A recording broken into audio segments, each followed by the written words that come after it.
Miren, hay un nervio en nuestro cuerpo que, bueno, casi todo el mundo conoce por un golpe accidental. ¿Saben cuál?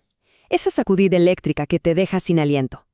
Pero, ¿qué pensarían si les dijera que esa sensación tan común esconde un misterio médico que hasta hace poco no tenía respuesta? Uno que, de hecho, revela algo increíblemente sorprendente sobre cómo entendemos lo que es normal en el cuerpo humano. Ok, empecemos por ahí, por esa sensación que seguro casi todo el mundo ha sentido alguna vez. Sí, esa sensación inconfundible. Un golpecito en el lugar exacto y ¡zas! De repente, un hormigueo casi eléctrico recorre todo el brazo. Es una experiencia universal que además tiene un nombre bastante curioso, ¿no? Pues aquí va el primer dato.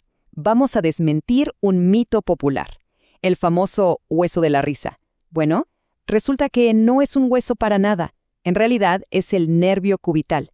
Y pasa pero tan cerca de la superficie de la piel, justo en el codo, que queda súper expuesto a los golpes. A ver, que esa sensación dure un momento es una cosa. Pero, ¿qué pasa si ese hormigueo o ese entumecimiento no se va? Bueno, ahí ya no estamos hablando de un simple golpe.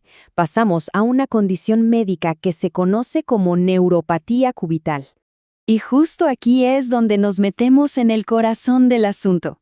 Esto ha sido un verdadero rompecabezas para los médicos, y es el misterio que un estudio muy reciente se propuso por fin resolver. Para que quede claro, la neuropatía cubital ocurre cuando este nervio se comprime o se irrita.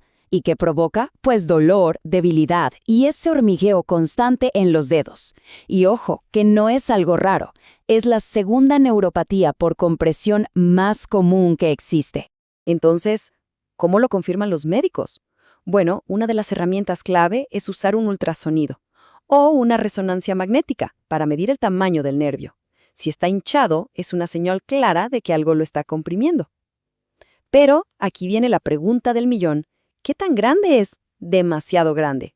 O sea, ¿cuál es el tamaño normal de un nervio para poder decir con seguridad que está inflamado? Y ahí está el gran problema. Resulta que no hay una talla única para los nervios. El tamaño varía muchísimo dependiendo de la etnia de la población. Y para muchísima gente en el mundo, como por ejemplo en el este de la India, esos datos de referencia simplemente no existían.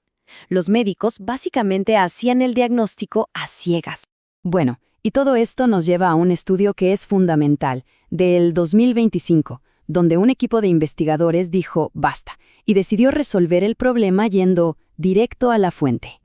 Y miren, el estudio fue súper riguroso. Para conseguir mediciones directas, sin margen de error, el equipo analizó 64 brazos de cadáveres.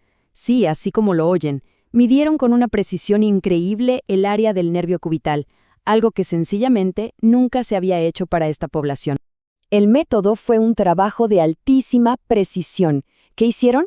Primero, expusieron el nervio en toda su longitud. Luego, eligieron 5 puntos anatómicos clave y ahí, con calibradores digitales, midieron los diámetros. ¿Para qué? Para calcular el área exacta. El objetivo era clarísimo: obtener datos totalmente fiables por primera vez en la historia para esta gente. Y estas imágenes, bueno, ilustran el proceso a la perfección. Son fotos reales de las disecciones del estudio. Fíjense, se pueden ver los marcadores justo en los puntos de medición. Van desde cerca del codo hasta la muñeca. Se aseguraron de cubrir todas las áreas críticas, donde el nervio podría estar comprimido. Ok, ya vimos el cómo lo hicieron. Ahora vamos a lo bueno. ¿Qué fue lo que encontraron? Porque les aseguro que los datos cuentan una historia fascinante sobre lo increíblemente diverso que es el cuerpo humano. Y aquí lo tenemos, el número clave, el resultado principal del estudio. El tamaño promedio del nervio cubital en el codo, que es el punto más problemático, fue de 4.77 milímetros cuadrados para la población del este de la India. Este dato es importantísimo. Es la primera línea de base, la primera pieza de este rompecabezas médico. Y lo interesante es que los datos confirman lo que ya sabíamos por experiencia. El punto más grueso del nervio está, exacto, justo en el codo, en esa parte del hueso llamada epicóndilo medial, o sea, el mismísimo lugar del hueso de la risa. Como es naturalmente más grande ahí, pues claro, es mucho más fácil que se comprima. Pero eso no es todo. La investigación reveló otro dato clave. Hay una diferencia súper significativa entre géneros. En promedio, el nervio cubital de los hombres era bastante más grueso en el codo que el de las mujeres. ¿Y esto qué nos dice? Pues que un solo valor de referencia no sirve ni siquiera dentro de la misma población. Hay que ser más específico. Ahora, prepárense porque viene la parte más reveladora de todas. ¿Cómo se compara este nuevo dato de la India con los datos de otras partes del mundo? Aquí es donde la historia se pone, bueno, realmente global. A ver, cuando comparamos este dato con otras poblaciones, la diferencia es simplemente enorme. El valor de 4.77 del este de la India es muchísimo más bajo que otros. Por ejemplo, en Australia del Sur, el promedio es de 11.8, es más del doble. Incluso dentro de la misma India, una población del sur tiene un promedio de 8.07. La variación de verdad es asombrosa. Entonces, ¿cuál es el punto crucial de todo esto? Imaginen, si un médico en el este de la India usara el estándar de Australia, casi ningún paciente recibiría un diagnóstico correcto.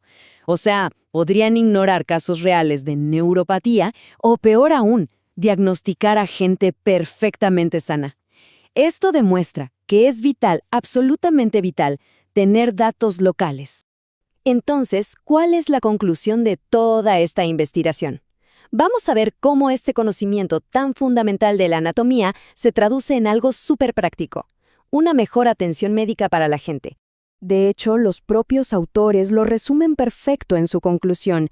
Dicen que su trabajo no es solo algo académico para los libros, no, proporciona una herramienta clínica real, un valor de referencia que se puede tocar, que los médicos pueden usar para hacer diagnósticos con muchísima más confianza y precisión. Básicamente, lo que hace este estudio es llenar un vacío crítico en el conocimiento médico. Ahora los doctores en esa región tienen una línea de base, un punto de partida para evaluar a sus pacientes. Y esto, claro, lleva a mejores diagnósticos y al final del día a un mejor tratamiento. Y todo esto nos deja con una pregunta final para reflexionar. Esta investigación sobre un solo nervio en realidad revela un principio mucho más grande. La normalidad en medicina no es universal. Y nos hace pensar, ¿cuántas otras medidas médicas, no sé, desde la presión arterial hasta los análisis de sangre, podrían estar basadas en datos que simplemente no se aplican a todo el mundo por igual? Es algo para pensarlo, ¿no?